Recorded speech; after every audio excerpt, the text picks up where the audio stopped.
This is a demo to install PuTTY terminal client on Windows. PuTTY is a free and easy to use terminal program that lets you connect to other computers like servers using SSH.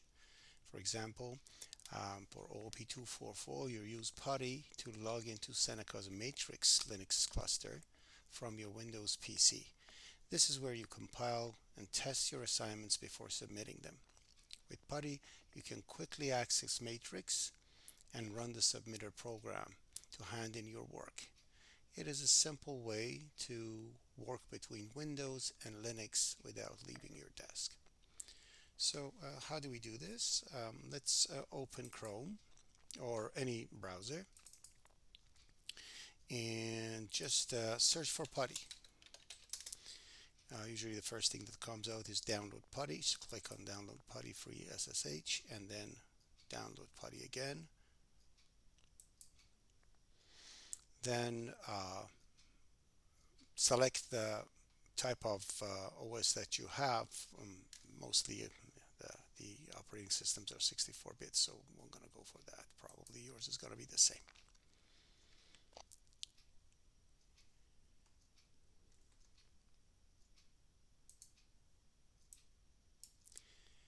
Now, after the software is downloaded, go to Downloads and run the software. You just download it clicking Next. There's not much to change over here. All the settings are by default. You just keep clicking on Next. You don't need to read the view README file. You don't need to do that, and then you finish and done. So that's how you install PuTTY. And using PuTTY and with combination with the Global Protect VPN at Seneca, you can actually connect to Linux. Now that we have installed PuTTY, let's start it and connect to Matrix.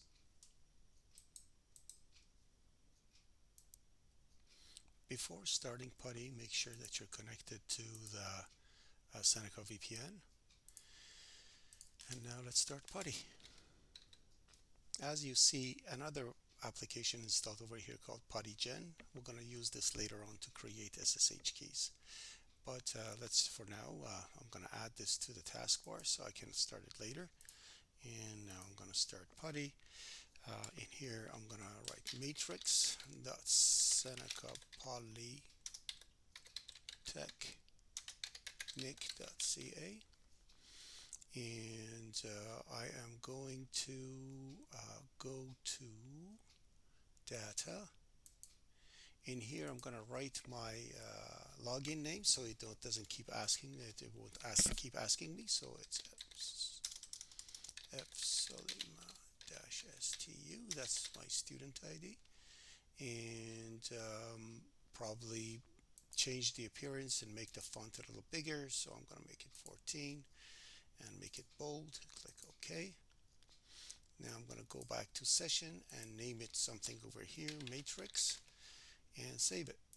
So now it is saved, and anytime you double click on Matrix, it's going to add it. Because it's communicating through SSH, you have to accept this once and it's going to save the key. Now I can log into Matrix.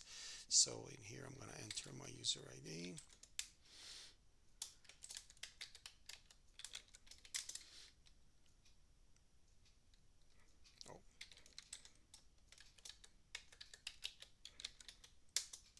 That's better. All right. And now I have access to Matrix and I can use the submitter to submit my code. Thank you for watching.